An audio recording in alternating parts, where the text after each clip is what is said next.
Good morning, everybody. Well, it is good morning. I just did some pre-recorded, so I was like thinking maybe it's not morning anymore, but it is morning. We're still in the morning. Hi, everybody. Welcome to my channel. I am on time, I think, for once. Sometimes I'm a couple minutes late. It always seems like something comes up like right before I'm getting ready to come on. That's how it is, though, right? Hi, Crime with Kay. Hi, Isabel. Hi, Marilyn. Hi, guys. How are you? How's everybody doing? We are discussing a different case today, so it's a little different. It's a different morning. I worked really hard last night. I did like a timeline, and then I went through the search warrant myself because a lot of it was redacted. So I went ahead and went through it, and I highlighted the like most important things that we needed to say. So. Because like a lot of it is like fluff, you know, when you have search warrants or any kind of affidavits, a lot of it is like, what is like the officer's job? Like what is his training? And then you read 15 paragraphs about one officer's job, because, if you're in, I guess, the cop business for a long time, you have a lot of different hats you wear. That's what it seems like anyway. I did put out a video just a little bit ago about Jarek Lysick that he did get arrested. Or he got booked into jail and then bonded out, but he did get booked in and fingerprinted. So if you haven't watched that video, you can watch it if you want when we're done. If you haven't subscribed to the channel, please do so by clicking the subscribe button and the bell icon. We may have a smaller group in here today because it's a little bit of a different case, but that's fine. I just want to get it out there for you guys because it's a tragic case. So we're talking about Madalina Cojocari today. I have a few videos on her. I have like a timeline video and then a couple like update videos. There really wasn't a whole lot of updates, and she doesn't have any family here to look for her. Literally, her parents are in jail right now. Her stepfather and her mother are in jail right now for failure to report a child as missing. She was missing for 22 days before anybody reported her as such. The only reason why she was reported missing was because when she was supposed to go to school, truancy police called and they're like, hey, your daughter is not in school. They even came by the home and tried to check on her. So by December 15th, I believe, that's when Madalina's mother, Diana, finally went to the school and told the school that her daughter was missing. She didn't even go to tell the police. It's a big thing. She didn't even tell the police. She told a school like administrator, maybe like a counselor of some sort like that. So she told them, and come to find out, she hadn't seen her daughter since the November 22nd or November 23rd, I believe, the day before Thanksgiving. She had seen her go into her room, but she hadn't seen her anymore that evening. She didn't want to disturb her stepfather, like her husband, Diana's husband, Madalina's stepfather, with it because she said she didn't want to cause a conflict. I don't know. So then he goes to Michigan and he goes to pick up some gear stuff, whatever he was going to pick up, come back down, and he hadn't seen Madalina for a week prior to leaving, he said. So it'll all be in the paper for you too. So you won't have to hear me try to explain it. It'll be a little bit easier to explain when I bring my timeline up. So I'll go to bring that up for you guys to look at. But I did do a couple videos, and so the mother ends up asking the stepfather, have you seen Madalina? No. Have you seen Madalina? She says, no. Okay, right there, you should have did something. Well, first she should have called her husband and asked him if he had Madalina, if he had Madalina with him on that trip. But she didn't. So that was one fail. Then they both come together and they can't find her. Then they ask each other if they hid her. She literally asked her husband, did you hide her? And he looks at her and he says, no. Did you hide her? What is this? Hide and go seek? This is not hide and go seek, guys. This is like child. So it's insane. It is so insane. Like Kaylee Anthony. And I'm thinking either Kaylee Anthony case or I think of Lori Vallow. Because she's not telling us no one's telling us where the kids are. No one's telling, like we have one kid in this case. We had two and, Lori Vallow's. But yeah, she's 11. Yep, she's 11. And so she doesn't have a lot of friends, I guess. I don't know why she doesn't have a lot of friends. She looked really cute. Like I have like a little video of her getting off the school bus. And she looked like she was a nice little kid, like a cute, very cute girl. But her mother said that they didn't have any family here. So they're from Russia. Or not Russia. Oh, I think I'm getting that mixed up. I'll have to look. I forget where she's from. I'm sure someone will remember it in the chat. She's from another like country. And so she's having a hard time, I guess, I feel like communicating, but it's a mess. It's a mess. So we'll go through the timeline, and then I have a short video to show you guys. I forgot to make me some hot chocolate today. It says, November 21st was Madalina's last day. This appears to be the last day that Madalina Cojocari was at school. Video later confirms her leaving the bus at 4:59 p.m. on that day.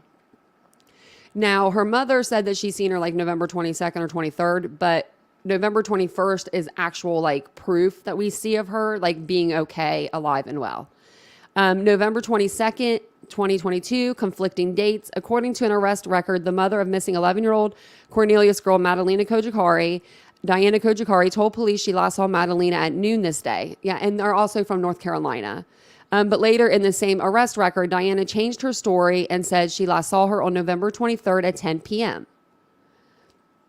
November 23rd, Madalina was last seen.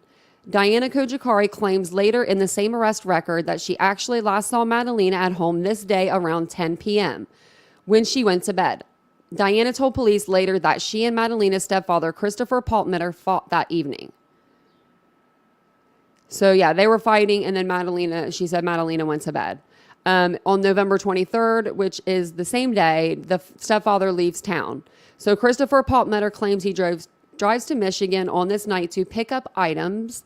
He told police he hadn't seen Madalina for a week prior to this. It says, it was on this morning that Diana Cojocari claims to police she first noticed her daughter was missing. I just don't understand that. I can only see my own comments. Hope I don't press anything. Oh, really? I wonder why. Oh, thank you for the super sticker, Brenda Lee. You rock. You are so awesome. Thank you so much. You are so nice. Yeah, see if it'll work out. I'm like, I hope the screens are working. They should be. And then it says November 24th. Where was that? Oh, yeah. So November 24th, 2022, when did the stepfather leave? Diana Cojocari tells police in the same arrest records that Christopher Paltmeter actually left for Michigan early on November 24th, not on November 23, as she stated. And that just came out, it came out after my timeline video that I had done, because she didn't mention this in the timeline video. November 26th is when the stepfather returns. Christopher Paltmeter says he returned this evening and asked Diana where Madalina was, and Diana said she didn't know where she was. Christopher told authorities he told Diana he didn't know where Madalina was either. They both reportedly accused each other of hiding Madalina. Neither reports her missing at this time. Christopher tells authorities he asked Diana many times where Madalina was over the following weeks, but neither still knew where she was. So yeah, that's when they're telling each other, did you hide her? No, did you hide her? I mean, she's not like a big girl, but she's 11-year-old. So she's 4 foot, I think 90 pounds. And you'll see it in the video too. I mean, it's like, how do you miss her? You don't miss her. And it's just sad because, she has no family here and no one to help. November 26th. Okay. That's where I was reading. So we'll go back down here. And then November 22nd through December 15th. Okay. So this is actually a new update to this case, because I didn't know about this part until yesterday or the day before. Or maybe it was a couple of days ago. Between November 22nd and December 15th. So within the window, so she was reported last seen, we saw her on the bus camera on November 21st. She was reported missing December 15th by her mother, but to school officials. Between that time frame, when her daughter is missing and no one knows that her daughter is missing, her mother is seen visiting the mountains. So in January, Cornelius Police Department asked anyone who may have witnessed Diana Cojocari traveling to call investigators. Police believe that at some point between November 22nd and December 15th, Diana may have driven a Toyota Prius to Madison County, North Carolina. What is she doing there if they don't have family here?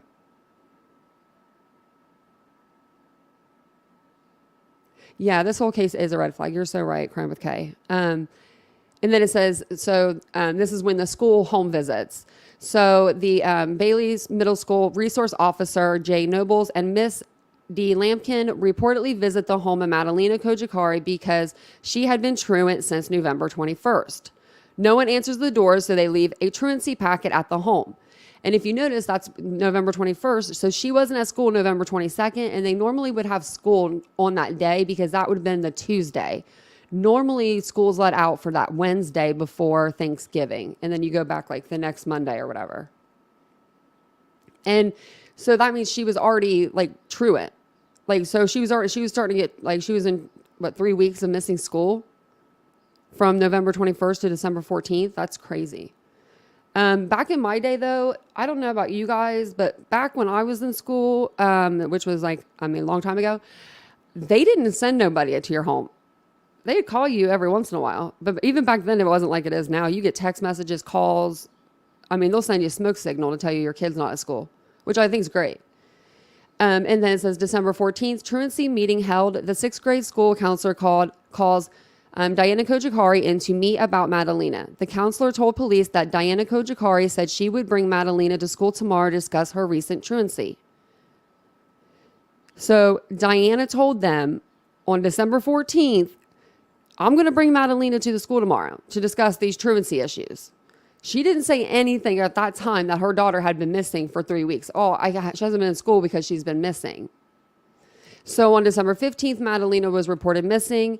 And that's when Diana arrives at the school without Madalina. So the 6th grade school counselor calls the school resource officer into the meeting.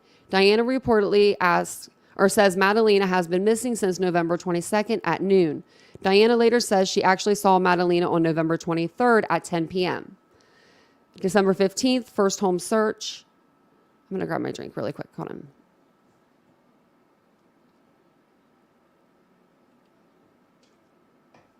And I can read some of your comments too, really quick.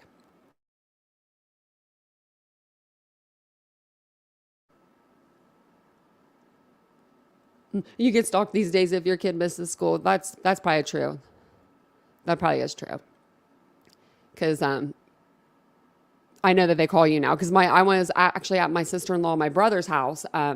It was after our mother had passed. My brother didn't want me be by myself for a couple of days. So he's like, come stay with me. And my nephew had missed a couple of days of school because he and my mom were so close. And my sister-in-law didn't call in like one of the days or something. It was just like we didn't think about it. We were grieving, and they called and they like texted, and I was like, "Are they going to come over here next?" Like I was like, "Are they coming to the house?" Because they never did that when I was in school. But yeah, they'll get your kids, they'll stalk them, which is good.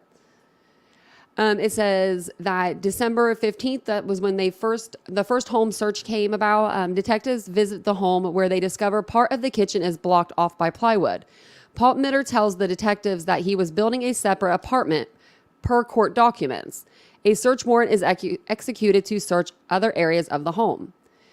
And you know what they could have done? They could just, if he said that, I just realized that. If he said that he had his kitchen blocked off with plywood and he was building another apartment, they could just check zoning. You would have to have a zoning license to be doing that in kind of neighborhood that they lived in. They wouldn't be able to put up another dwelling like that. And then it says a search warrant is executed to search other areas of the home. December 16th, 2022, FBI brought in to help. It says as investigators returned to the home to continue to continue executing a search warrant, the investigation into Madalina's disappearance inside the home, police find the girl's backpack and some clothing missing. December 17th, Madalina's mother and her stepfather are arrested. So Cornelius police, they announced that they arrested Christopher Paltmiller, and Diana was actually arrested later that day. So Chris was arrested that morning, and then she was later arrested that day. December 19th, Chris Paltmiller appears in court. His bond was increased to $200,000. So then December 19th, they searched the lake. And it was Lake Cornelius. That was the lake that they searched. December 20th, that's when Cojocari went to court. That's when her mom went to court for the first court appearance. I don't know. I think I did a video on that. Or we did maybe a live, but one or the other. But her bond was increased to $250,000, and then they also, I forgot to put in there, they told her that they would require her to wear an ankle monitor if she were to pay her bond. So I don't think that she'll be getting out, which is good. It is bad that the teachers noticed before the parents did anything. It really is, because I mean, so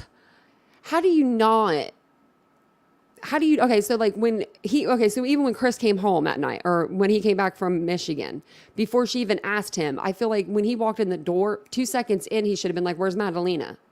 Because, I mean, your kids are normally loud. Oh, you're welcome. Yeah, I know. I just feel so bad. I wish that I lived closer to the area. I would go and help search. It's so sad. Especially if her mom was up in those mountains. I mean, she could be anywhere. So then December 20th, a court document revealed new and conflicting details in the investigation, including what happened leading up to Madalina's disappearance and how she was eventually reported missing. And then we go to December 21st. And then that's when the Cornelius police returned to the home of Madalina. Dozens of investigators returned to the home of Madalina. Madalina's family issues a statement on December 22nd. The family issues a statement through the Cornelius Police Department thanking the community for their support. This is something no child or family should have to endure, the statement says.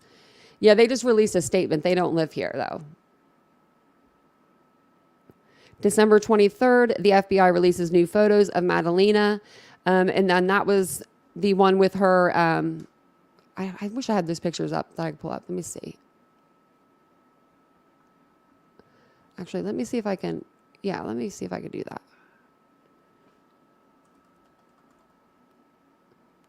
We'll just go to, because I have some images on my computer, but maybe I could do it this way.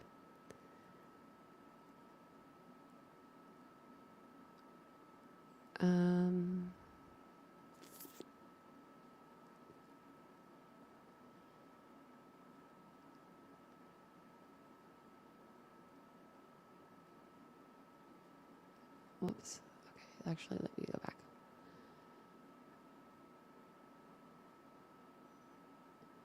Oh, that's not very big. Shoot. That's like super small. That's too small. I was trying to get like a picture of her. But I think it's because I typed it in bad, so.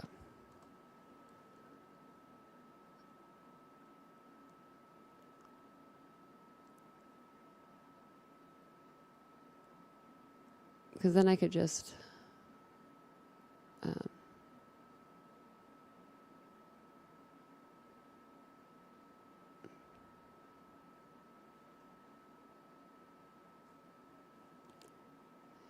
sorry guys, this is like taking forever. I didn't mean to take forever to do this.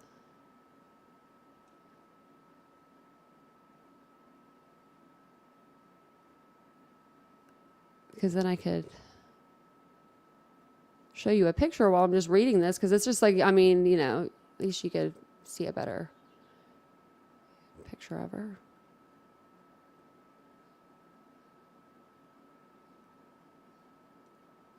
Okay. And these are the newest pictures to come out of her. These just came out the other day. She's so pretty. She's so pretty. And then I think I'm almost done reading this anyway. It says, so December 23rd, the FBI released new photos of Madalina. Those were the photos that they released were the ones with her and the horse during like a horseback lesson. And the other, she's on a beach with toy horses. Earlier this week, they told us that, the FBI came out and they told us that Madalina loved horses. You can see the pure joy she feels when she takes her plastic ponies to the beach, and she enjoys riding the real pony named Rain. So it's just like a little bit about her, because we don't know a whole lot about Madalina. Madalina's mom, stepfather offered to surrender their passports. Diana Cojocari and Christopher Paltmetter were expected to appear in court this day. However, the judge announced there would not be a bond hearing for Madalina's mother after all. but mentioned that she did surrender her passport. The judge said the state would take no action on the bond, but added a condition that Madalina's stepfather, Christopher Paltmetter, must surrender his passport too.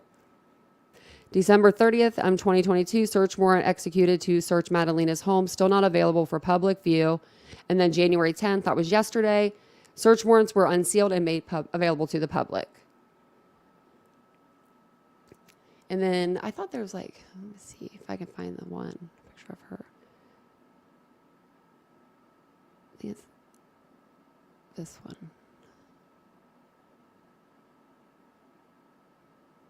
Let's see. I love this picture of her. This is one of my favorites. I think she's the cutest right here. You can tell she just got like done like, you know, playing in the pool. She's got rosy little cheeks. She's a super cute girl, super cute. And it's just, this is so sad. And then we'll get into the search warrant because they executed 3 search warrants. I believe 2 of them were supposed to be on cell phones and one of the house, but the way that they wrote it out, it looks like 2 are of the house and one of them is of the phone.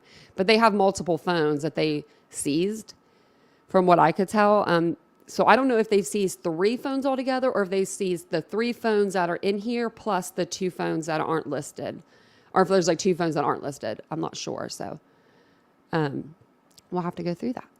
But also, if you just now joined us, don't forget to subscribe to the channel. Please like the video as you guys come in. It really does help the channel grow. We are going over the case of Madalina Cojocari today. She is an 11-year-old out of Cornelius, North Carolina that went missing on December 21st, 22nd of last year. And her parents, stepfather and her mother failed to report her missing for 22 days, which resulted in the investigation being put like up in the air because they can't do anything if they don't even know that this little girl's missing. For 3 weeks, these people didn't mention that she was missing. So this is insane to me. Still insane. Okay, so I'm going to play this video for you guys too. This one just kind of like explains everything that, everything that I just kind of went over. I don't want to blast that in your guys' ears, so I'll turn it up slowly. Yeah, so this will just kind of help us understand a little more.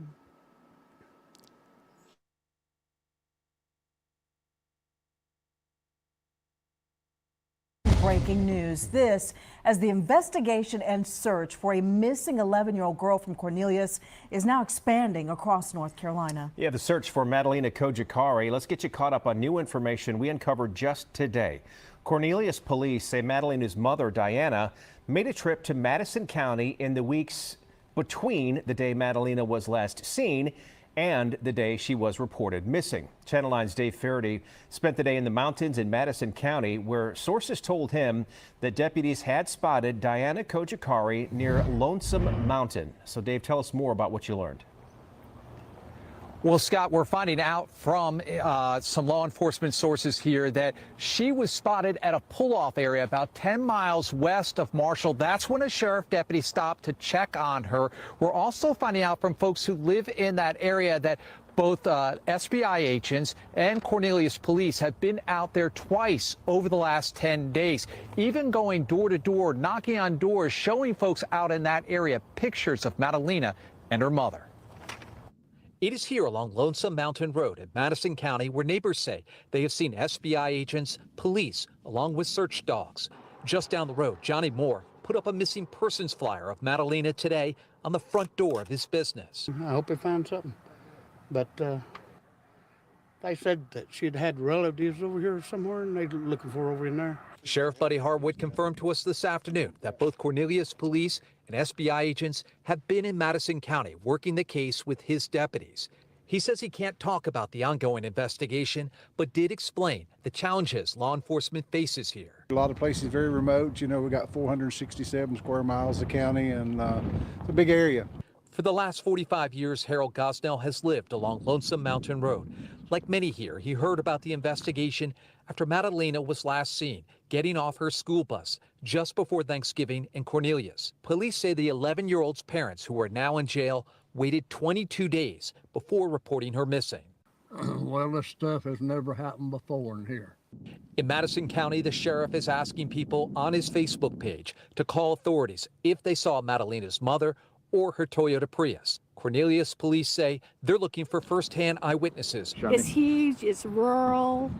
There's a lot of area here. And we found out from our law enforcement sources earlier today that when that sheriff deputy here in Madison County interacted with Madalina's mother, that the 11-year-old was not in the car at that time here in Madison County. We also haven't been able to find out yet, Scott, whether or not any of the family lives here in Madison County. Back to you. Some great new information, Dave. Do we know, though, when the car was spotted in Madison County, what the date was? So the exact date we don't know. There's that 22-day window from when Madalina was last seen getting off the school bus to when she was actually reported missing in mid-December. We have not been able to find out from our law enforcement sources here just when that deputy interacted with her west of Marshall. Back to you. All right, Dave, thanks very much. And make sure you have our free mobile app downloaded on your phone. We can send out breaking alerts. Okay. Yeah. So that is missing Madalina. She is such a cute little girl. And that is so funny that your son said that you can't have any of his sweets. That's so funny. He's a smart kid. He's like, I'm not sharing. I'm just not doing it. So they did release the affidavit, the search warrant affidavit for the property and the phones. So I was gonna go through this with you guys. I did print off a copy because I always do. I swear I'm gonna have to like recycle all my paper one of these days. I'm not one of those people that I like a paper copy and of everything. My boyfriend is the opposite. He's a tech guy, so he's always like, you should just use your computer. And I'm like, well, no, I can't do that. So I'll blow this up for you guys too, so you guys can actually see it. With me. And I think some of you guys have read through this. Perry True Crime, you're so right. I know it's really hard not to think awful things because, I mean, she has not been seen since the 21st that we know of. And then there wasn't anybody searching for her for a while either, I don't believe, because I think that there was like rough terrain or something they were saying, which I don't know. You could still search things, you would think. I don't know. So it is the state of North Carolina, county of Mecklenburg, and this is the search warrants for the T-Mobile and the defendant's property. And I did go through and I highlighted like the first 4 pages. I'm going to read like pretty much through those, or maybe the 3 pages. But I highlighted most of the stuff through the search warrants that were like the stuff that's not fluff. So I don't have to bore you guys too much. I'm going to try not to. The affidavit, having been first duly sworn, now deposes and says, on Thursday, December 15th, 2022, at approximately 13:20 hours, officer responded to Bailey Middle School located at Bailey Road in Cornelius, North Carolina. The defendant, Diana Cojocari, reported that her 11-year-old juvenile daughter, Madalina Cojocari, had been missing since Wednesday, November 23rd, 2022. Let's try to put it here. Okay. Detectives discovered that on Monday, December 12th, 2022, at approximately 1400 hours, Bailey Middle School Resource Officer Jay Nobles attempted a home visit with the school counselor, Miss Dee Lumpkin, in reference to Madalina Cojocari. Ms. Lampkin stated Madalina Cojocari had not been to school since Monday, November 21st, 2022. There was no answer at the door, and a truancy packet was left by Ms. Lumpkin. On Thursday, December 15th, 2022, Diana Cojocari arrived at the school without Madalina and met Ms. Lumpkin and Officer Nobles. Diana Cojocari told them that she last saw Madalina on Wednesday, November 23rd, 2022, when Madalina went into her room that night to go to bed. Diana Cojocari said she and her husband, Christopher Paltmitter, argued that night, and the next morning he drove to his family's house in Michigan to recover some items. Diana Cojocari said she went to check on Madalina around 11:30 hours on the 24th and noticed Madalina was not in her room. I think that was 11 o'clock the next day, wasn't it? Or 11, so maybe that's when they mean 11:30 hours. Diana Cojocari said she waited until Saturday, November 26th at 1900 hours when Christopher Palmetto returned home before asking if he knew where Madalina was located. Apparently those T-Mobile phones that they have, they don't work if they're not like together or something, because she couldn't call him. Christopher Palmetto stated he did not and asked the same question in return. So yeah, I read that right. So he said, no, I haven't seen her. Have you? I just don't get that. Detectives asked Diana Cojocari why she waited to report Madalina missing, and she stated that she was worried it might start a conflict between her and Chris Palmetto. Don't want to start a fight with the husband.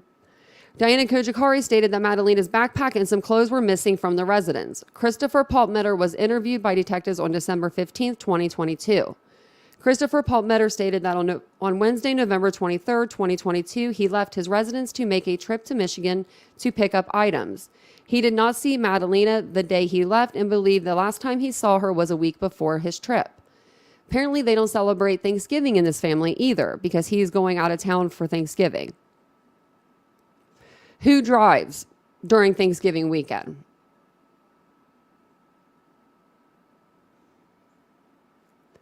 I'm gonna check some of your comments out.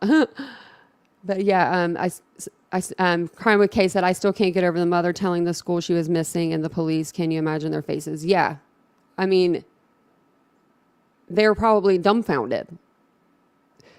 Yeah, 3 minutes and calling the police. Yeah.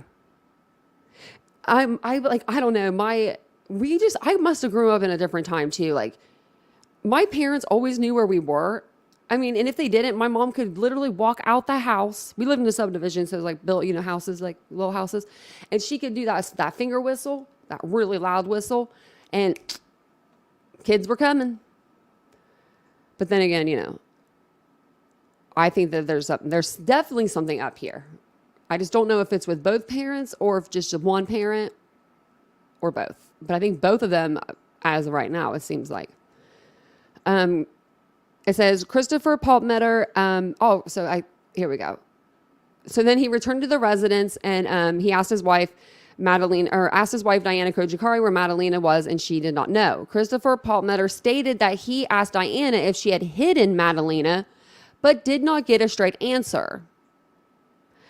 Christopher Palmetto stated that he had spoken with Diana Cojocari several times about Madalina's whereabouts over the next 3 weeks, and both stated that they did not know where she was located. Christopher Palmetto and Diana Cojocari both acknowledged that they did not contact law enforcement about Madalina's disappearance until December 15th, 2022. Christopher Palmetto and Diana Cojocari were arrested on December 17th, 2022 and charged with failure to report the disappearance of a child to law enforcement. This is an ongoing investigation and search for Madalina Cojocari. The ongoing investigation and search for Madalina Cojocari has generated subsequent media interest and coverage, and release of these search warrants at this time may interfere with the defendants Christopher Palmetto and Diana Cojocari's right to a fair trial. Furthermore, release of these search warrants at this stage may interfere with the ability of detectives to recover additional untainted information from witnesses and could hinder the efforts to locate Madalina Cojocari. And then that's attached to this 30th day of December. So that's when they execute it. So I guess December 30th is a good day to do stuff. We got our arrest for the Idaho 4 case December 30th, and we got this stuff. I do think she looked troubled in that photo. I'd love to know when it was taken. Which one? Which photo, I wonder? I'd love to be able to finger whistle. Yeah, me too. I can't do it. But my mom could finger whistle like it was no other. Yeah, one will talk or blame. Yeah, they're going to start playing the blame game at some point. And I think the mom already is doing that because she's saying, I think my husband did something that put my family in danger. And it's like, where'd that come from all of a sudden? It's just crazy to me. Okay, so I think this is some fluff stuff. Let me see.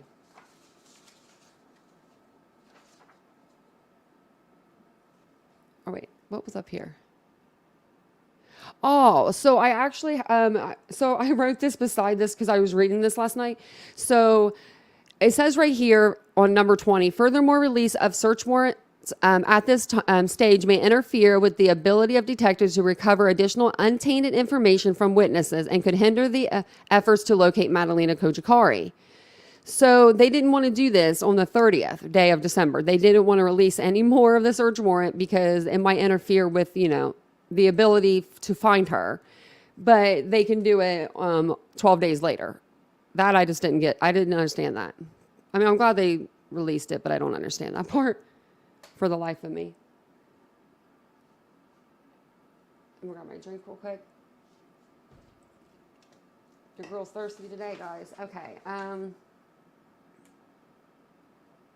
Okay, this part I'll read too. Let me see if I can get this like a little bit bigger. That might help a little bit.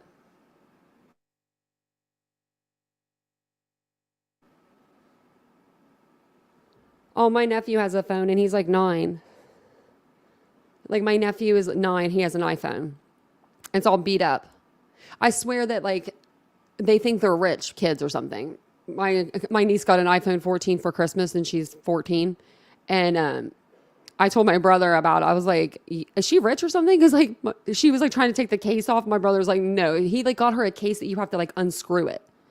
Like he's like, no, she's not taking this thing off. Because like she likes to take her phones off or her phone cases off. Like I'm like, rich people do that when they have money. I can't do that. Okay, so it says that this is the search warrant for the T-Mobile, and the defendant's property. It says, now comes the state of North Carolina by and through William B. Biggers, Assistant District Attorney, and moves this court for an order sealing the above referenced search warrants. In the support of this notion, the undersigned shows the following. The Cornelius Police Department, the SBI, and the FBI are currently conducting a joint investigation into the disappearance of Madalina Cojocari, an 11-year-old juvenile. Cornelius Police Department has obtained warrants for the arrest of her mother, Diana Cojocari, and her stepfather, Christopher Paltmetter, for the failure to report the disappearance of a child to law enforcement. CPD and SBI continue to conduct their investigation and have obtained search warrants for T-Mobile call detail records associated with the defendant's search warrants for the defendant's home and a search warrant for Christopher Paltmetter's mobile device. The search warrant affidavits are extremely detailed and contain many facts not available to the public. CPD and SBI anticipate completing several additional search warrants in the near future regarding the defendant's property that would contain similar details and facts not available to the public. This investigation has generated substantial media coverage and attention. Given the current level of media attention, release of the search warrants in the above referenced matter at this time into the public domain could interfere with the rights of Diana Cojocari and Christopher Paltmetter to a fair trial. Son has an Android. No, I don't know how my brother does it. Like, so they don't have to, but I don't know why they are. My sister-in-law is working like 3 jobs, and my brother is a foreman in the union. He does like metal work, and he's building like Ohio State campus right now, like up on the campus. He's been doing that for like 9 or 10 years since I was in the hospital up there at Ohio State. He's been working on their building, so they don't need an extra job. And she has a good job. She works in the mental health field, but their kids are spoiled rotten. So they're always working more to like give their kids more. I don't know. Their kids are really good kids. They play sports and they do good. So I think that's why they like to give them some stuff, but they're just spoiled rotten. It says, furthermore, release of the search warrant affidavit to the public domain at this stage may interfere with the ability of detectives to recover additional untainted information from witnesses that could hinder the efforts to locate Madalina Cojocari. And then that one, it says, therefore, the undersigned moves this court for an order sealing the above referenced search warrant for a period of 90 days. This is the 30th day of December. Well, they didn't do that. And that wasn't no 90 days. That was 12 days, guys. They tried, though. And then let me see. I've got, these are all like,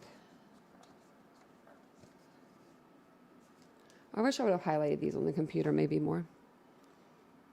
And then let me know if you guys seen anything in here, if I don't go over it, because I know a couple of you guys have read over this already. If you guys have seen things that I haven't, let me know.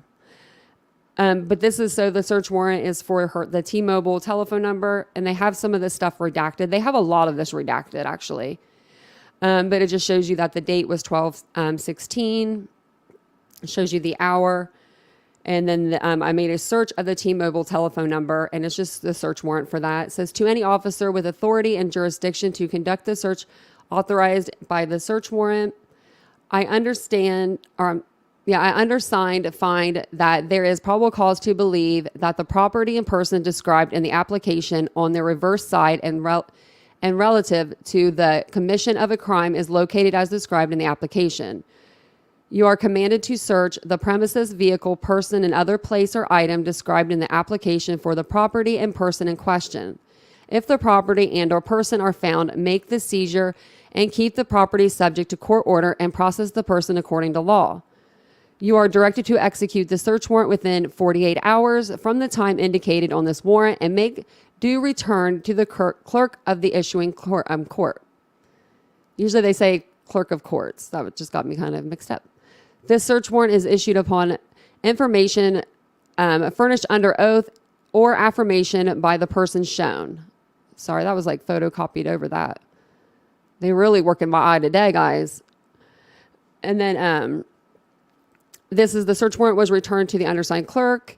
And they just have it signed here. And it says the search warrant was delivered to me on the date and the time shown above when the office of the Superior Court is closed for the transaction of business. By signing below, I certified that I delivered this search warrant to the office of the clerk of Superior Court as soon as possible on the clerk's next business day. And that's probably because it was on 12/30 and it was the new year, so they probably weren't open. Yeah, so how does that work? I wonder. If the court's not open and you need to do you need a search warrant, I guess if you have a judge sign it, you can just go do it. And then you just file later. You just file the paperwork later. I'm just assuming on that though, guys.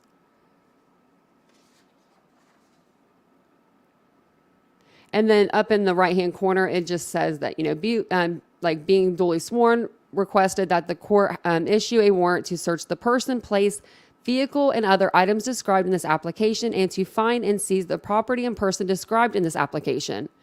There is probable cause to believe that described property to be seized or search warrant is to be used for searching a place to serve an arrest warrant or other process named person to be arrested. And then it says down here, constitutes evidence of a crime and the identity of a person participating in a crime. And it says kidnapping. So that I really am not sure about. Does anyone know why they would put that on there? Because she wouldn't be charged with kidnapping. That I didn't know. I was like, oh, Nicole Marie, you're in the hospital? No, that's not good. I hope you're not in the hospital for you. I hope that you're just going for a checkup.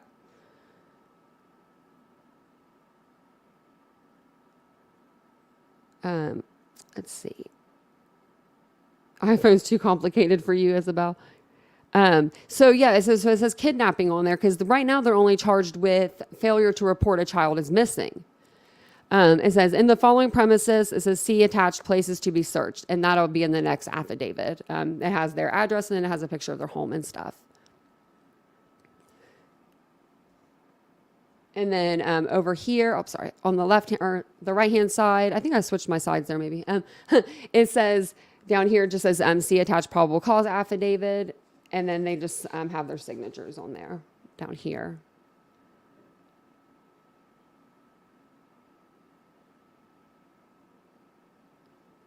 And then it says attached, it says property/evidence to be seized. The facts and circumstances outlined in the affidavit suggest that the following items of evidentiary value should be seized as it relates to, and then gives the phone number for the dates of 11/1/22 through 12/16/2022. Detailed subscriber records/information to include but not limited to names, address, telephone numbers, email address, activation/deactivation dates, dates of service, and types of service utilized. They could really do some better ink jobs on these papers. This ink is terrible. Maybe it's because I have it so blown up, but nope, it's because it's just terrible.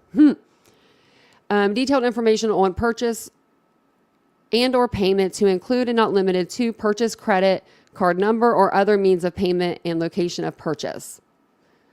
Number 3, device and network identifiers to include but not limited to electronic serial number, international mobile equipment identifier identity, international mobile subscriber identity, mobile subscriber identifier, mobile equipment identifier, subscriber permanent identifier, permanent equipment identifier, generic public subscription identifier, mobile identification number, mobile dialed number, media access control address, internet protocol, which is like your IP address and ports, and make / model of the device. Information pertaining to other devices, twinned or otherwise linked to and or paired with the device.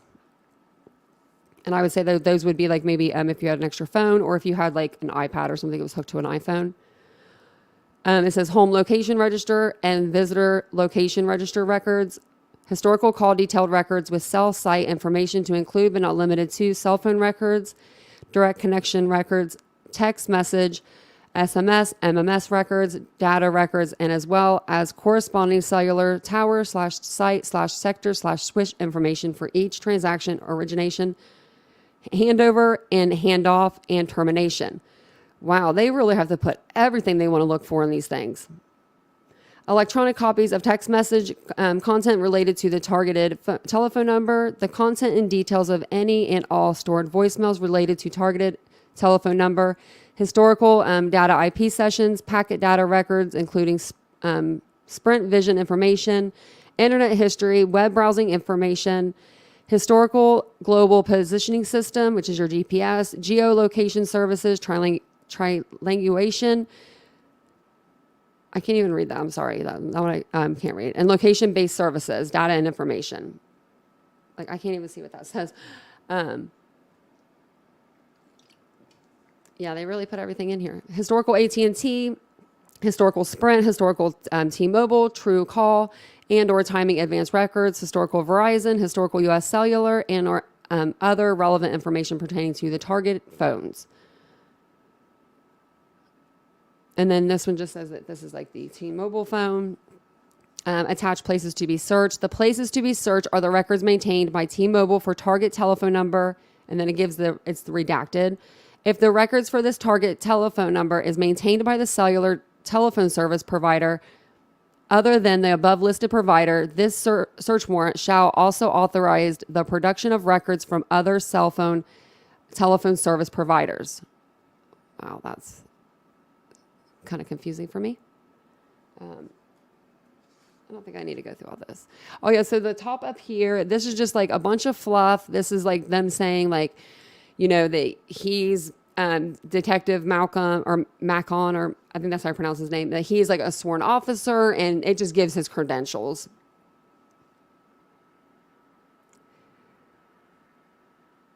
I'm trying to read some of your chats over here on the other side. Did you guys know that I didn't even know what GTSY meant till the other day? Like, good to see you. I didn't know what that meant. Oh my God, I'm so bad with like abbreviations, guys. If you guys ever like see me look like crazy and like looking at like your chat, like the chat, like if you guys do abbreviations, just let me know what it is. Because I'm really bad. I'm always looking them up. So this is just like the bunch of fluff right here. And then it says, this information received during the course of the investigation is discussed in the affidavit and is believed to be true and accurate by Detective J.A. Macon, CP 174. And that was the guy that I was telling you about up in the top paragraph. It just gives you his credentials. And it says, on December 15th, 2022, at approximately 13:20 hours, officer responded to Bailey Middle School located at 11900 Bailey Road in Cornelius. The complainant, Diana Cojocari, who resides at 18413 Victoria Bay Drive in Cornelius, reported her juvenile daughter, Madalina Cojocari, has been missing since approximately 22 hours on Wednesday, November 23rd. On Monday, December 12th, 2022, at approximately 1400 hours, Bailey Middle School Resource Officer Jay Nobles attempted a home visit with 6th grade school counselor Miss Lemkin in reference to Madalina Cojocari. Ms. Lamkin stated Madalina Cojocari has not been to school since Monday, November 21st, 2022. There was no answer at the door, and a truancy packet was left by Ms. Lumpkin. On Wednesday, December 14th, Ms. Lumpkin advised Madalina Cojocari's mother, Diana Cojocari, called her requesting a meeting in reference to Madalina. Ms. Lumpkin advised Diana Cojocari stated that she would bring Madalina to school on Thursday and meet with Ms. Lumpkin in reference to the truancy. On December 15th, 2022, Diana Cojocari arrived at the school without Madalina and met with Ms. Lumpkin. Ms. Lumpkin requested Officer Noble step into the meeting. When Officer Nobles arrived, Ms. Lumpkin and Diana advised me and Madalina has been missing since Wednesday, November 23rd at approximately 22 hours. There's spelling errors in this whole thing. It's so bad. It's kind of like, it's like not funny, but it is. It's like there's some spelling errors, but it's okay. I want to see what, let's see what I have on there. Okay.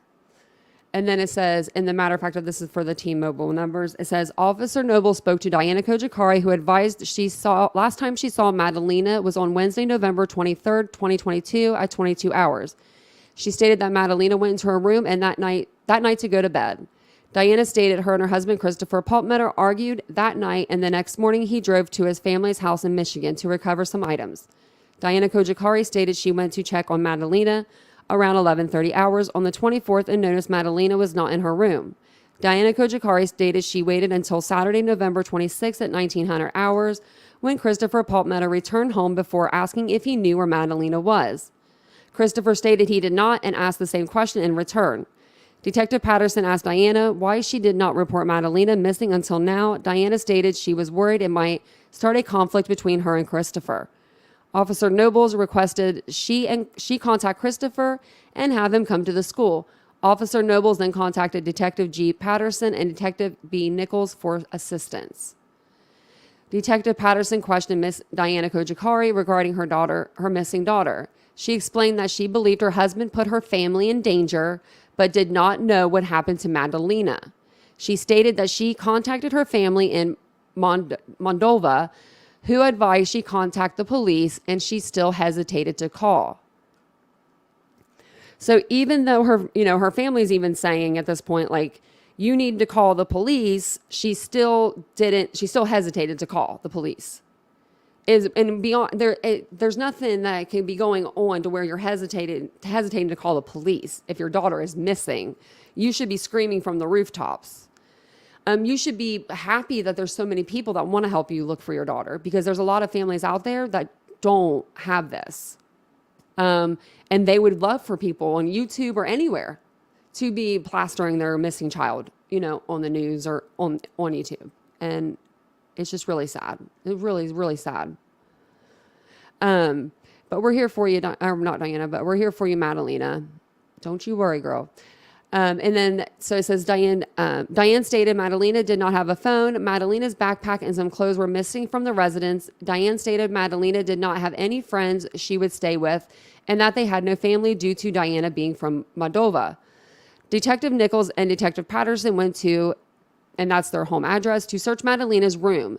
Miss Cojocari and Mr. Paltmetter were adamant that they did not know where Madalina could be. While in the residence, Detective Patterson noticed an area blocked off with plywood off the kitchen. Detective Nichols asked about the area, and Mr. Paltmetter stated that they had planned to make a separate apartment. Detective Nichols and Detective Patterson, Sergeant Sarver, and I, Detective Mackin, returned to the house on December 15th at around 1900 hours with a search warrant to search the house for any potential evidence associated with Madalina's disappearance. During the course of the search, detectives seized 2 cell phones from Miss Cojocari and Mr. Paltmetter. The cell phone for Miss Cojocari is issued the telephone number and has service through T-Mobile. Based upon this applicant's training and experience, persons whom commit crime often change the phone numbers they use to communicate following their commission of crime. However, these individuals often continue to communicate with associates through alternate means, including newly established cellular telephone numbers. The applicant would respectfully request the court issue a search warrant for the records maintained by the T-Mobile for target telephone number. All information and facts provided in the affidavit are true and accurate to the best of the applicant's knowledge. The applicant feels that there is sufficient probable cause for the issuance of a search warrant for the above described records. So it sounds like, to me, that they believe that maybe she switched out her phone, or she did. She switched out her telephone number. Very strange.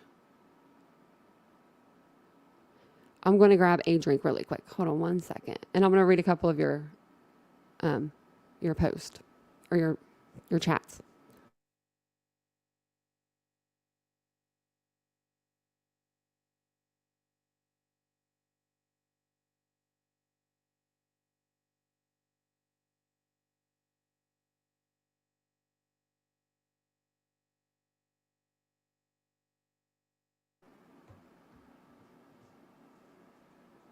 Oh yeah, I forgot you're having your baby. Aw. Oh yeah, she's gonna be early, but that's not too early. And then this is your what? Your fourth or something you said, or fifth? I thought you said you had a few under your belt.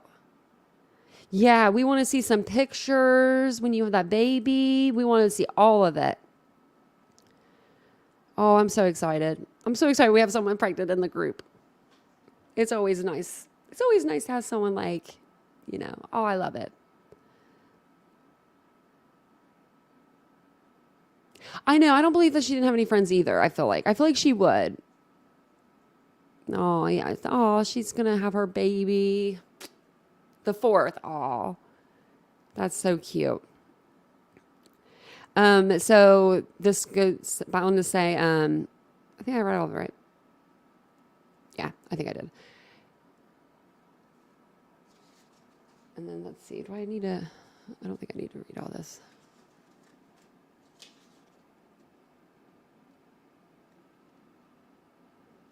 I think I didn't flip.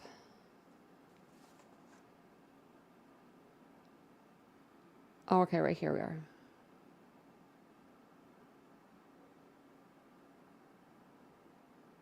I just want to make sure I have to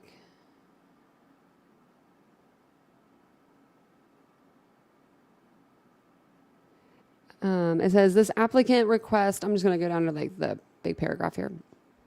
Request that the proposed order direct the provider and all other communications providers, persons, or entities who are obligated by the proposed order to provide assistance to the investigative agency not to disclose in any manner, directly or indirectly, by any action or inaction to the subscribers or to any other person, the existence of the proposed search warrant in full or redacted form, the existence of the investigation, unless otherwise ordered by the court, and the identity of the unidentified person using, and that's the phone number redacted, may be redacted from any copy of the proposed search warrant to be served on any service provider or other person. And further, that this application, any search warrant entered in connection therewith, be sealed. I feel like, do the officers have to write like this? Seriously, you guys can't just write in simple terms? My cat's over here looking at the door. I think he wants out. Wonder why I didn't. And then this is just this has just been undersigned by the judge. And then this is the next page is the state of North Carolina. Mecklenburg County. And then it just has the T-Mobile telephone number. So these are two phone numbers. And this is records and data associated with T-Mobile telephone number. And then there's a third one out here. And then search warrant issued, and says it was issued by Court Judge Bell on 12/16. Now, was this page blank or yeah? So that page is intentionally left blank. And then down here, the box that they checked, it says, as no person was present, I left a copy of this inventory. And the premises searched identified on the reverse. And then it's just signed. And then I think that's through the first page. First set of documents. So these ones will go faster because these are all pretty much saying the same thing. Except for the home one, I believe. Now I gotta just remember which one I had in my hand. This one might be the home one right here. Or no, this is where they got the phones. Okay. So this is just the probable cause to believe that the property and the person described in the application on the reverse side and related to the commission of a crime is located as described in the application. It says you are commanded to search the premises, vehicle, person, and other persons or item described in the application for the property and the person in question.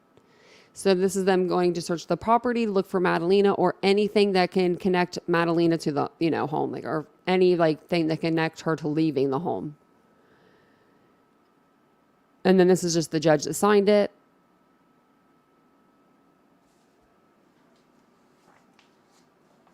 I forgot to flip these pages over. And then it says up here, it just says, being duly sworn in the top left, requested that the court issue a variant to search the person, place, vehicle, and other items described in this application and to find and seize the property and person described in this application. There is probable cause to believe that, it says described property to be seized. So that's when they I don't know. I think they fill this out because, I don't know. I don't know what I was going to say for a minute. I don't even know what I was going to say. Because I had something wrote down, I think, of why I thought that they were I think that they put it further down, what they're actually seizing is what I'm trying to say. They don't put it up in these little boxes. That's why it says see attachment. Right, Jamie? I know. I don't understand. Nobody, nothing. And I wish I lived closer. I have a grandfather in North Carolina. I mean, if he's still around, I haven't talked to him in years. I tried to call him I don't know, it was forever ago, but I tried to contact him and I don't know if he got my message or not, but my grandmother had passed and it was my grandmother's husband, but I would totally go down there and make a trip and see him and help look, but I don't know. I've heard from other people, other creators, and I don't know how true this is, that they're not allowing people to come and help search for her. But I don't understand that because normally you want all hands on deck. I don't understand that part. And then this is her home. And then this photograph was, deprived off Google. It just tells you directions to her home, her parents' home.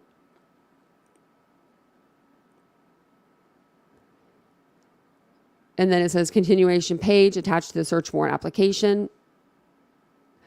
And this is any and all indicas of a missing person, Madalina Cojocari, white female, date of birth 4/11/2011, including but not limited to the following materials which constitute evidence of the commission of a criminal offense or contraband, the fruits of crime or property designed or intended for use or which is or has been used as the means of committing a criminal offense, namely a violation of North Carolina General Statute, failure to report the disappearance of a child to law enforcement. Yeah, his next court appearance, I just happened to look down at the iPad, is tomorrow. So I'll be streaming it live. I think we're going to do a 9:30 or 9:15 live. That was so random. I think I got that pretty quick. Missy Rowe was off topic, but I was yep, I got you.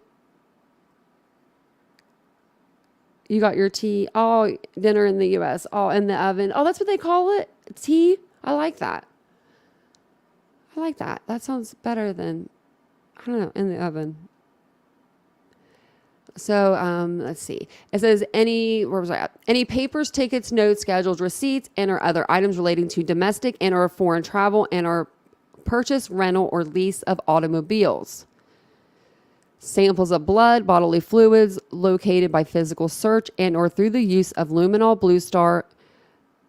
Could not read that. I'm sorry. I mean, I had flom flu. I don't know. You guys want to give that one a try? And or chemical test. That's a word I don't know. Any evidence or indication relative. Man, wow. We're going to skip that one. To biological evidence, which is to include but not limited to hair sample, blood sample, saliva swab, blood stains. I cannot read today. I can't read any day though, guys. these words are just too close together. Any evidence or indica related to fired or unfired bullets, casings, or projectiles, ammunition, firearms, fragments, knives, and or items believed to be weapons. I have a question for you guys. Have you guys read like a lot of like search warrants before? I mean, I haven't, to be truthfully honest. So I'm wondering if this is like a basic template, or if these are actually what they had to literally go in and say, this is exactly what we're looking for. This is exactly what we need. Do you know what I mean? Or I wonder if this is just like a template that they just use and they just go off of this. And then the last one says any evidence relative, I don't know why I can't say that word today, to clothing, shoes, clothing fibers, latent evidence, and trace evidence. We all know I know how to usually speak, but I just can't. I know they had it would have been his second birthday. I think it was 3 days ago, and I missed it too. I was going to post something on the community tab, and I totally forgot, and that wasn't good of me. Doggy's barking. Okay, never mind. I was like, is she gonna bark or what's she doing? Where are we at now? Wait, did I miss a page? Nope, so that's, oh, I think I have the wrong one actually out. Maybe.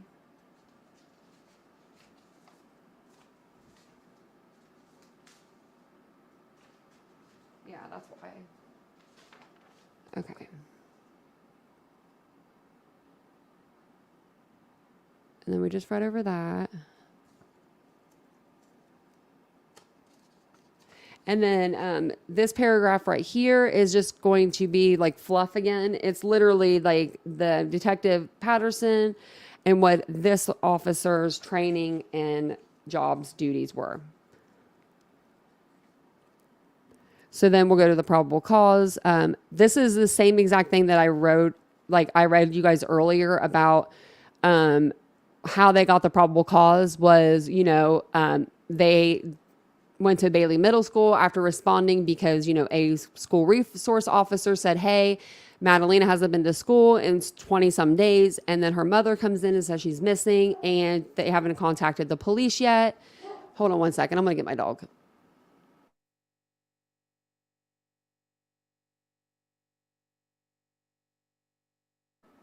As soon as I muted it, she stopped barking. She's starting her craft with me today. So then it just goes on to say, you know, that it's just when they failure to report her missing and everything that led up to that, you know, that what we went over, you know, throughout the live leading up to that. So, you know, them not reporting her missing, them, what was I going to say? The dog has me all kinds of messed up. Them not reporting her missing, him going, you know, to Michigan, and then her not calling him and asking him, you know, as soon as he left, like, hey, have you seen Madalina, waiting for him to come back before reporting her. Like, there was a lot of different things that they both did to where that's why they got this probable cause signed. And then I'll read through this actually, because right here, or no, actually, this is what we already read too. So this is whenever the officers noticed that the plywood was kind of like, you know, sitting off in the kitchen. And they were like, hey, what's up with the plywood? And he said he was going to build a new apartment or another apartment back there, or an apartment in general back there, which is crazy to me because I would feel like you could look that up pretty quick. And then this is all redacted. So it just says Christopher, like up here it says Christopher Palmetto and Diana Cojocari were arrested on December 17th and charged with failure to report the disappearance of a child to law enforcement. But then this is all redacted. And then it says, affiant prays this search warrant be issued to authorize a search of the residence to locate this item and any other item that may remain in the residence that may bear evidence of crime and is listed on the items to be seized as described in this application. And then down here, it's just a bunch of stuff that's just been redacted. So the following items have been seized. This was all redacted. So I want to know what's in this right here. Mystic Werewolf, you're funny. Titanium Dog. Which state? This is North Carolina.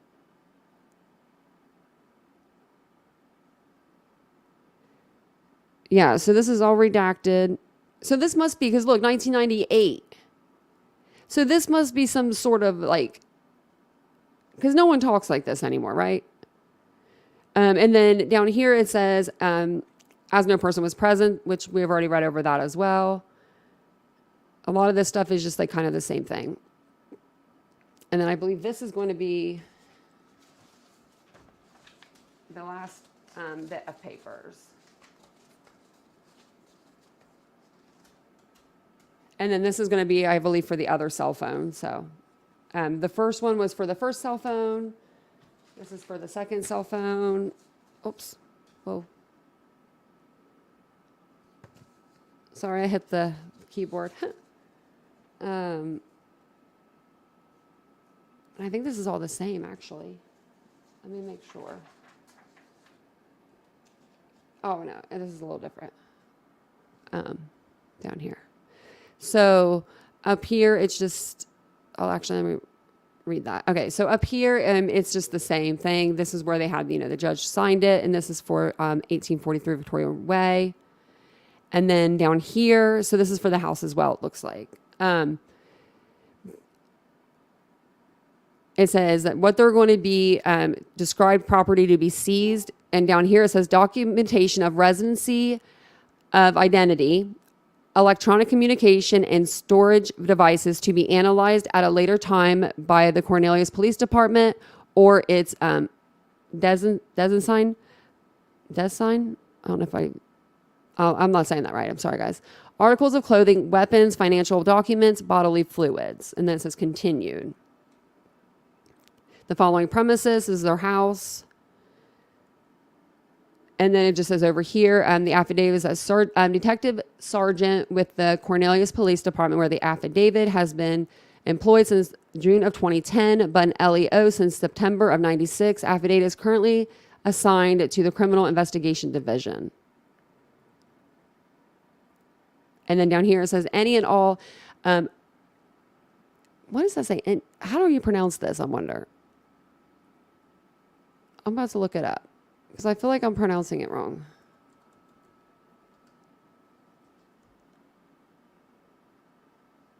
Let me see if I can. Indicia. Yeah, I wasn't saying that right, guys. Sorry.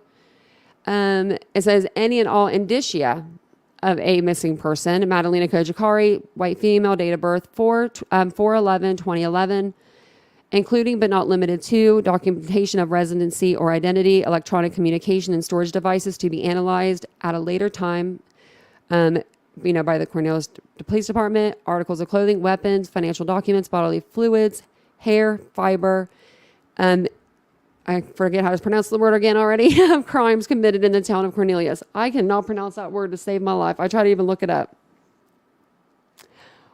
How cold is it up there? A -5? Ooh, not for me. I would be done. I couldn't do that kind of weather. Y'all, that'd be crazy. I don't think that this was anything either, so. And then it's just the probable cause again down here. I don't need to read that to you guys again. I don't want to do all that to you. And then this is actually the same pages before right here. This is when they were in the apartment, or he said that he was going to, make the other room into an apartment, and then they redacted this. So I'm ready to get those pages. It says where the search warrant was issued, which is the Mecklenburg County Magistrate's Office. It says the following items were seized. So right here, and this actually isn't accurate. Okay, so so this actually goes down to 14. For some reason, this didn't go all the way down to 14 though. Right here, so the following items. So down here, let me see if I can show you what it should look like. Like that, where it says iPhone. So 12, 13, 14. Those all said Apple iPhone on the document that I saw before this one. So I don't know why this one was different. That's why I colored it in, because I wanted to remember that. And then also, I think a couple pages were maybe like that. Let me see if this one's like that. Yeah, so see the item C's continued. This should be items 15 through 25. And then they had also another little box here that was just black. So I don't know why this one is different. But you can almost see the black like spots on here.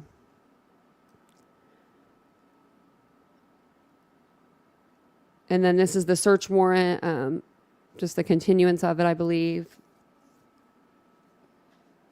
Let me see, where am I at?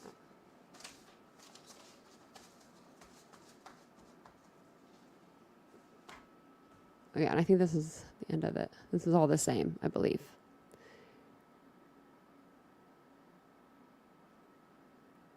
Oh wait, here we go. Okay, here we go. Now I'm finding it. I was about to say, okay. So this is what I was trying to tell you guys. I didn't realize it was down here. Okay. So I must have not printed off a page or a couple pages or something. That's weird. So the following items were seized. So it was 3 Apple iPhones that they seized, which I'm wondering why they had 3 phones. I'm wondering if one of those phones wasn't Madalina's.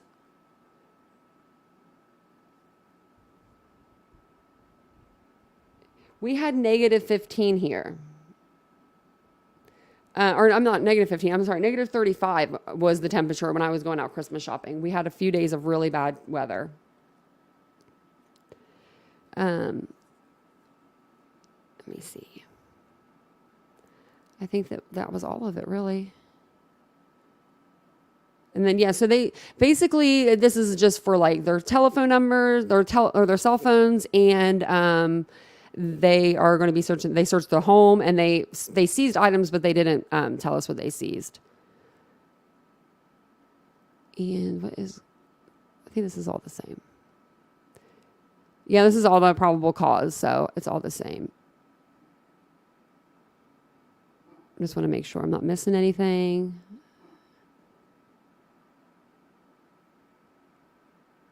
I think this is like these same pages. Yeah, okay. Let me see.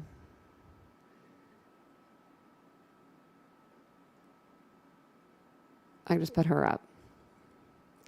Oh, see you, Marilyn. We'll be back tomorrow at 9:15. Actually, hold on. Son of a gun. Court is at 10 o'clock for him.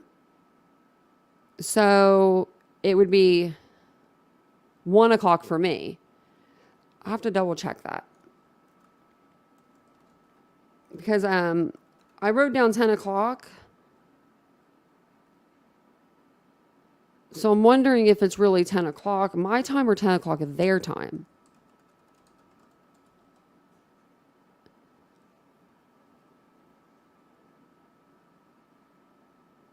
Let's see here.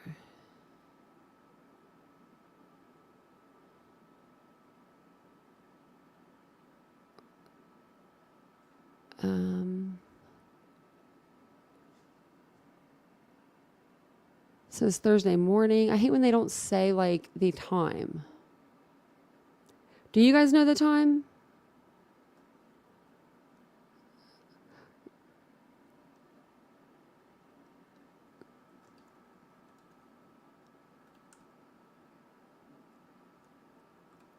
Let me see.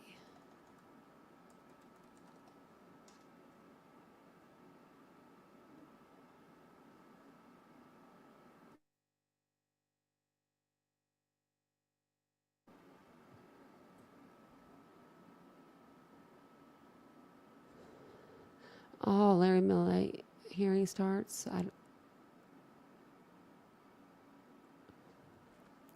Wow.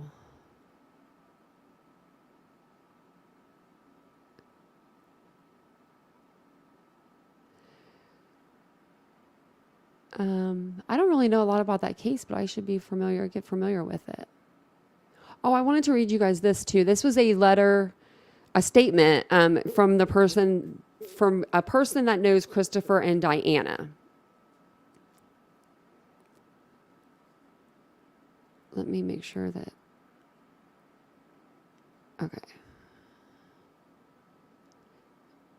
Now, take this with a grain of salt because I don't know if this is, 1,000% correcto, but I wanted to read it to you guys because I haven't read this yet, but it's supposed to be someone that knows the family. It says, I'm going to go ahead and say what I'm sure others are also thinking. As someone that has known this family for almost 2 years, I am literally sick to my stomach at the thought of any parent failing a child as much as these two have failed Madalina. At this point, I can't and will not go into detail simply because I would never do anything to jeopardize what so many incredible law enforcement officers are working so diligently and nonstop on. I can say that from the very first time I asked for an interview and questioning based on information I know about this family, I didn't hesitate because I will do whatever I can to help find this beautiful girl that I have come to adore over the last 2 years. Her smile is contagious. No, I cannot fathom using anything but her in past tense. She loves her horses, and almost anything had one of her toy horses with her. If she didn't have a horse, she would most likely have a doll or Barbie doll. She didn't get to have too many conversations, especially if her creepy stepfather was around. The point of this post is to say what this little girl matters to me and so many others that I know. My friends and coworkers and I have broken down in tears so many times because we feel so helpless at this point. We find ourselves sitting at a red light, and with every hesitation we have in us, we will still look at the fields and any area in eyesight, hoping to see that beautiful girl again, but also scared at the same time of what we would see if we find her. If any of this makes sense, then read some of the comments of people actually defending these pieces of, and it has like a poo emoji. This is a family that not only myself, but several of my coworkers see on a regular basis. And the POS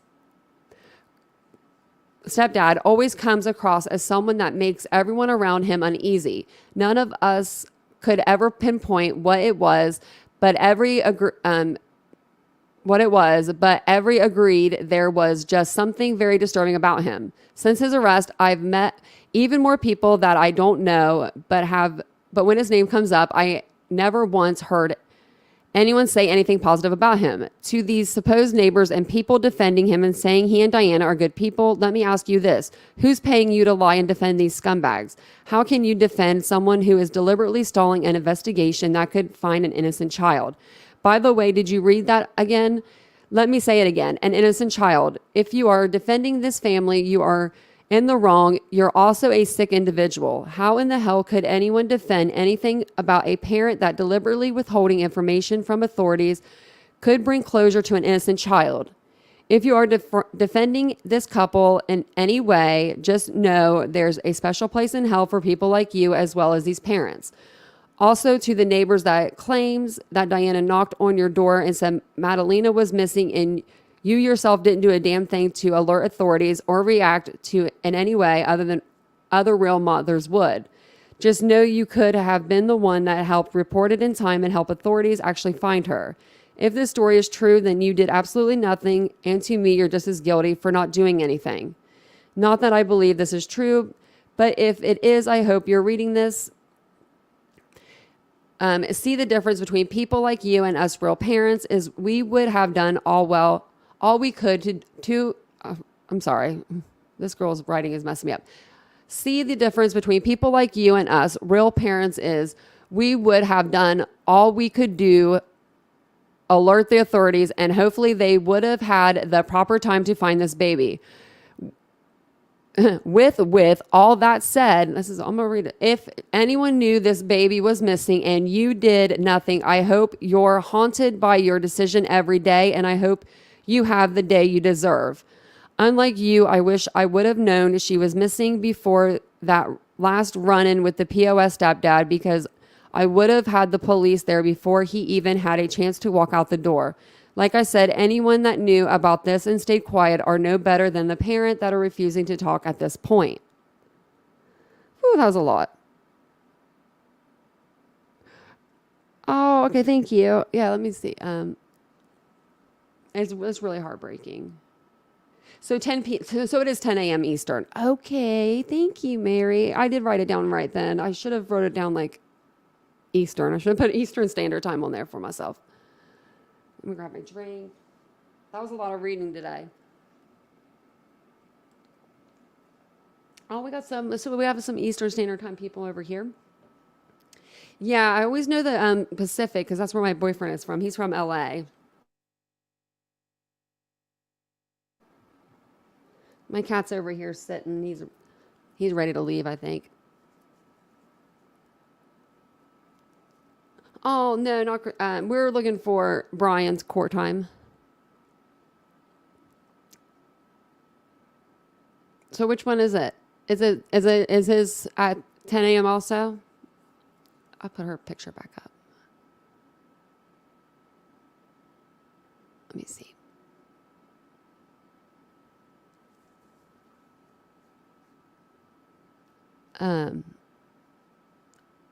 Are you sure? Because Moscow is 3 hours behind Eastern. Yeah, Moscow's 3 hours behind us. They're like, yeah. So I don't know if it's 10 a.m. or if it's 1 or 12 a.m. or 1 a.m. Because I have 10 a.m., but I couldn't find it online. I bet if I looked under, like Twitter or something. Let's see. I don't need to read these again, so I'm just like exiting out of everything up here. Let me go on Twitter.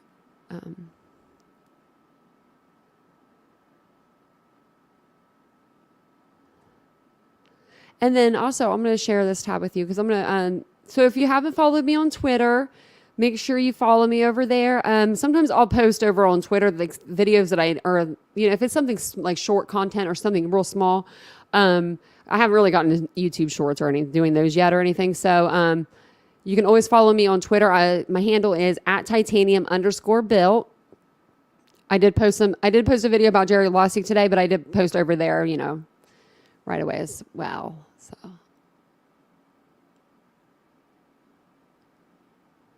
And then these are just the students coming back.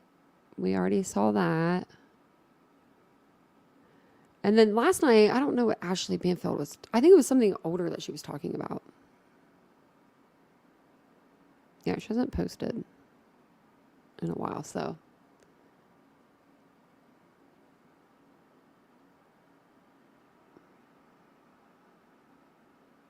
So it would be, it's 8 a.m. Pacific, so it'd be 10 a.m.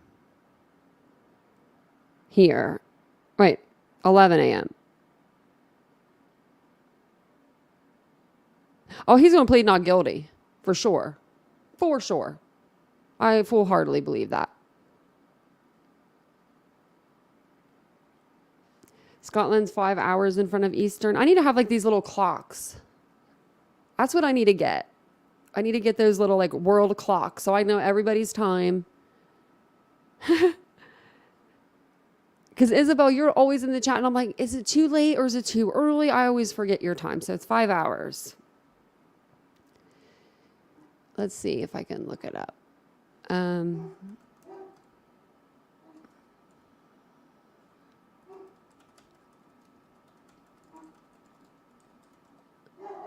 Man, she is barking bad.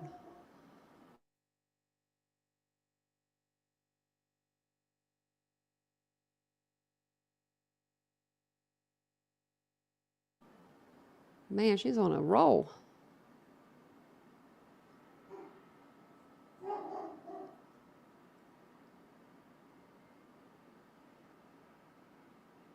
So Eastern's, okay, so it would be like 10, it would either be, I thought it was 10 a.m., but I don't know.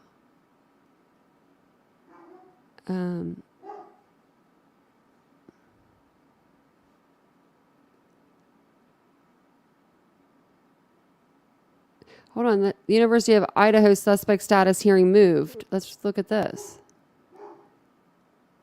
Okay, oopsie, sorry. Washington State University. Hold on 1 second, guys.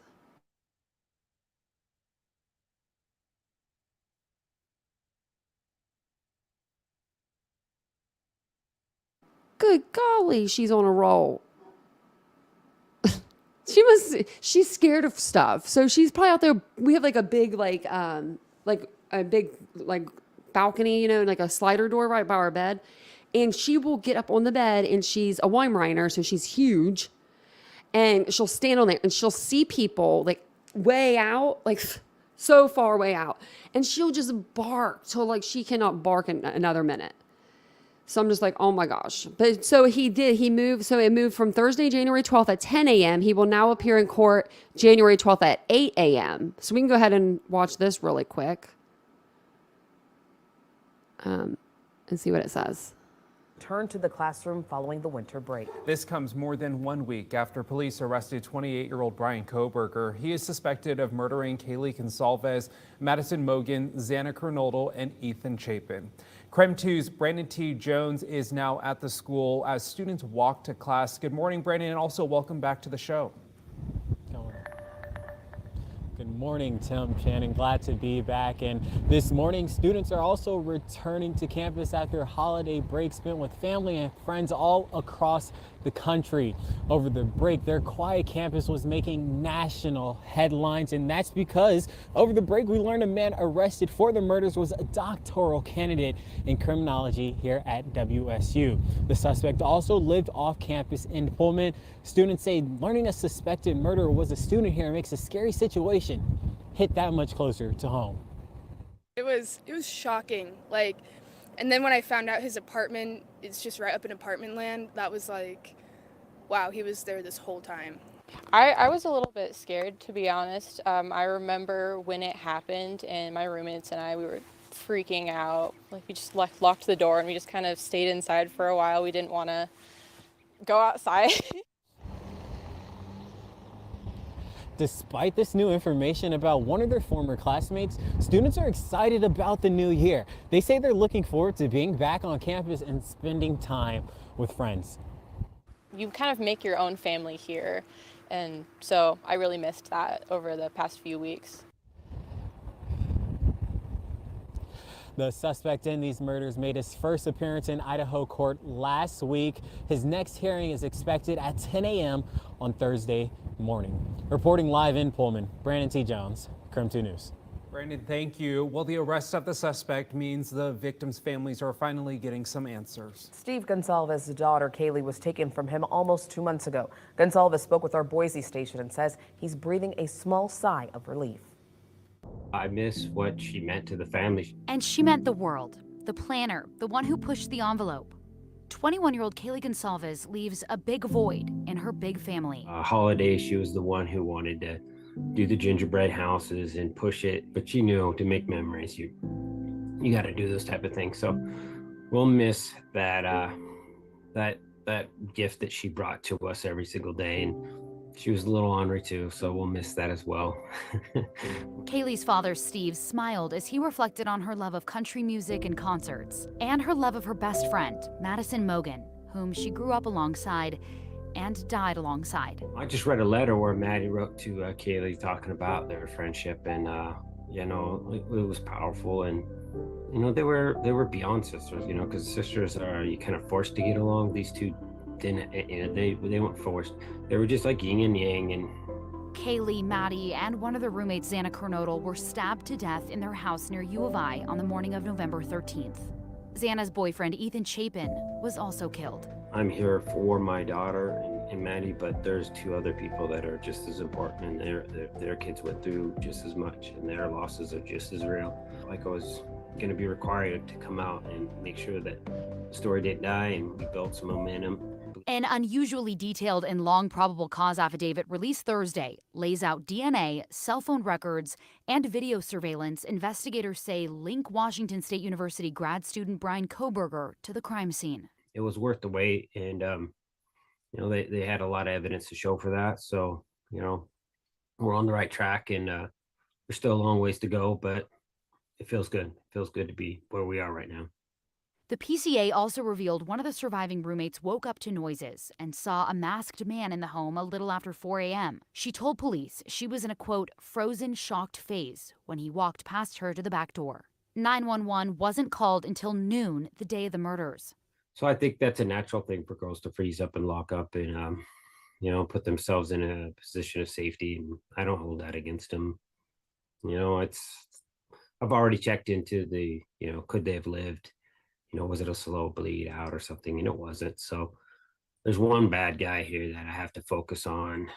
Along with any possible connections, the affidavit also didn't reveal a motive. Because Kohberger was getting his PhD in criminology, Gonsalves guesses he may have wanted to live out what he taught. I think he thought in his little fantasy world that he was going to teach a class where he actually did it. No one had a clue.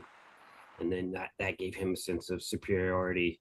Like you're getting your grades, graded by somebody who actually has lived this lifestyle. The grieving father says rather than glorifying the suspect, with all the national attention on this case, I hope this story here is all about these kids. We have to remember to highlight the beautiful lives lost. He also feels he has to forgive the person who did this. Otherwise, it's just a cancer inside you. And I'm not willing to live with that inside me. We're not gonna walk around with darkness in our heart for the rest of our lives and have his name written there like a tattoo on our consciousness. Morgan Romero, Idaho's News Channel 7.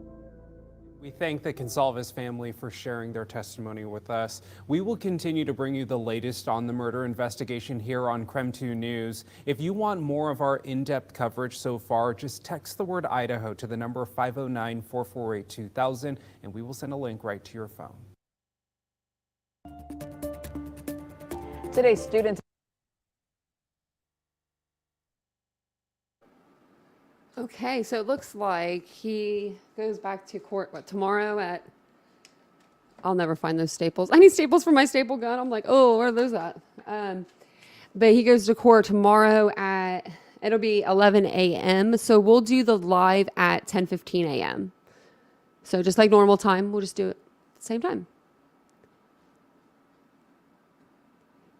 Yeah, it'll be your guys' afternoon tomorrow. Look at that. You guys will know. So so you guys will know like who needs to pair up to know the times. That's so awesome because like, oh my gosh. The food co-op he went to in Moscow is where I think they met him. Oh, I don't know. I don't know about the food co-op. I mean, I think that he did. I think he met them somewhere. I think that he at least seen them if they didn't see him. I think that he noticed them, I definitely do. But I'm going to get off here. I'm going to make a thumbnail for tomorrow's video. I did post guys, I posted a bunch of videos over the last few days. So there's a ton of content to get caught up on. Also, if you could like the video on your way out, if you haven't subscribed to the channel, you can subscribe to the channel if you like the content. Also, I'll go ahead and put in the chat one more time, the members group if you want to join. And with all that being said, I will see you guys all in the next live. You guys have a great day. I'm going to go get my dog that's been barking, see what she's doing now. See what she's up to. Bye, guys.